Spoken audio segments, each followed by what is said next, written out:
बच्चों कल तुम लोगों को वर्ण का परिभाषा बता दिए थे और उसके साथ साथ जो उसका उदाहरण दिए थे, फिर भी आज तुम लोगों को उस ठीक ढंग से इसको समझाने जा रहे हैं कि वर्ण का उदाहरण जो है, जैसे हुआ अ हर दीर्घई ह्रस्व को हलंत जो अ, ख हलंत जो अ, गो हलंत जो अ इत्यादि। इसमें जो है अ दीर्घई ह्रस्व को हलंत अ ख हलंत अ गो हलंत अ, ये सब जो हुआ वर्ण हुआ, ये सब वर्ण हुआ। अब वर्ण को जो है दो भागों में बांटा गया है, स्वर वर्ण और व्यंजन वर्ण।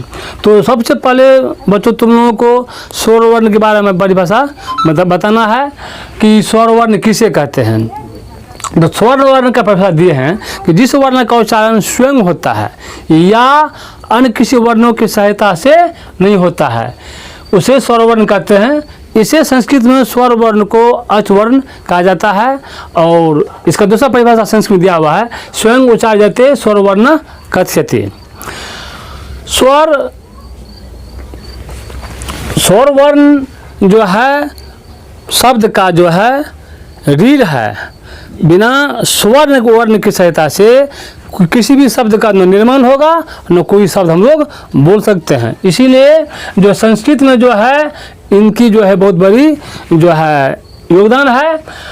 अब स्वर वर्णों की जो संख्या है 14 वर्ण स्वर वर्ण जो होते हैं, यही जो है बहुत सारे शब्दों को वाक्यों को भाषाओं का जो है निर्माण करने में सहायता करती है।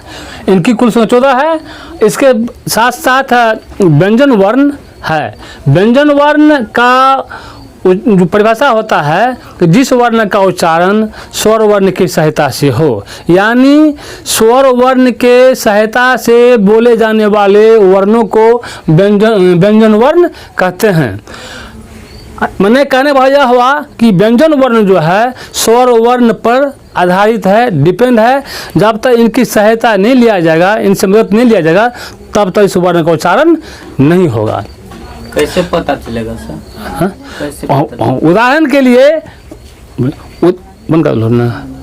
उदाहरण के लिए जैसे मान लो कि को है, तो को बोलने में जब तक हम अ नहीं बोलेंगे तो क का उच्चारण नहीं होगा।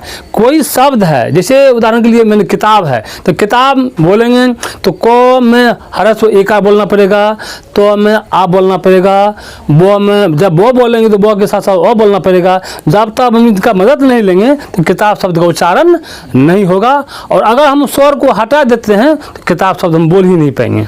ये करके जो है शब्द के उच्चारण करने में, कि वाक्य बोलने में, कि भाषा को बोलने में स्वर वर्ण का मदद लोगों को लेना ही पड़ेगा।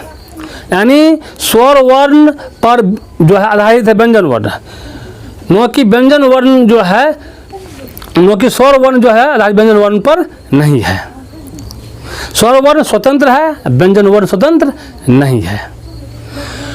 अब जो है स्वर वर्ण व्यंजन वर्ण की जो व्यंजन वर्ण को संस्कृत में हल वर्ण भी कहा जाता है। हल वर्ण मतलब ये क्या हो गया कि जिस इसका पहचान भी होता है कि जिस वर्ण के अंत में हलंत लगा रहेगा तो हम स्पष्ट रूप से बोल देंगे कि यह व्यंजन वर्ण है। स्वर वर्ण में हलंत लगा हुआ नहीं रहता है, व्यंजन वर्ण में हलंत लगा रहता है। इसका एक यह भी पहचान हुआ, प्रत्येक व्यंजन वर्ण में हलंत लगा। हाँ, अब मान ले कि आप लोग कहिएगा सर जी को में तो हलंत लगा हुआ नहीं है, तो को तो वर्ण नहीं है, वो को वर्ण नहीं है, को अक्षर है। इसके बारे में कल तुम लोगों को हम बता दिए थे कि अक्षर में वर्ण है, नो की वर्ण में अक्षर है। सर एग्जाम्पल देख बोलते। उदाहरण के लिए जो जैसे को है, तो को में को हलंत जो अ, जब तक हम अ नहीं बोलेंगे तो को बोला नहीं जाएगा। अगर हम अ को हटा लेते हैं तो को उच्चारण हम ठीक से नहीं कर पाएंगे। अगर करेंगे भी तो लोग नहीं समझ पाएंगे और स्पष्ट इसका कोई पहचान भी नहीं होगा।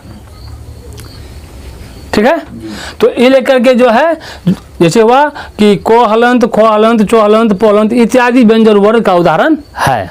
को वर्ण हो गया है, को अक्षर हो गया। हाँ, और इसमें जो है को जो है को अक्षर है, खो अक्षर है और चो अक्षर है, पो अक्षर है। इसमें जो है ओ मिला हुआ है तो अक्षर हो गया, ओ को उसमें से निकाल लेंगे तो वह वर्ण हो जाता है। अब जो है व्यंजन वर्ण की जो आंशिक रूप से तुम लोग को जो है इसका परिचय जो तुम लोग को दिया दिए हैं। अब हम लोगों को संधि चैप्टर पर जाना है, जो बिहार बोर्ड के लिए जो है उपयुक्त है और सिलेबस में इसकी जो है दिया हुआ भी है। और संधि से पहले इसके बारे में, वर्ण के बारे में, इसीलिए हम तुम लोगों को कुछ जो है आंशिक रूप से जानकारी दे दिए, चूँकि संधि पढ़ाने के दरमियान में वर्ण की चर्चा होगी और वर्ण के बारे में अगर तुम लोग कुछ नहीं जानोगे तो तुम लोग सब भली भांति ठीक से नहीं समझ पाओगे। इसलिए करके जो है हम वर्ण चैप्टर का कुछ जो है आंशिक रूप से झलक तुम लोगों को दे दिए।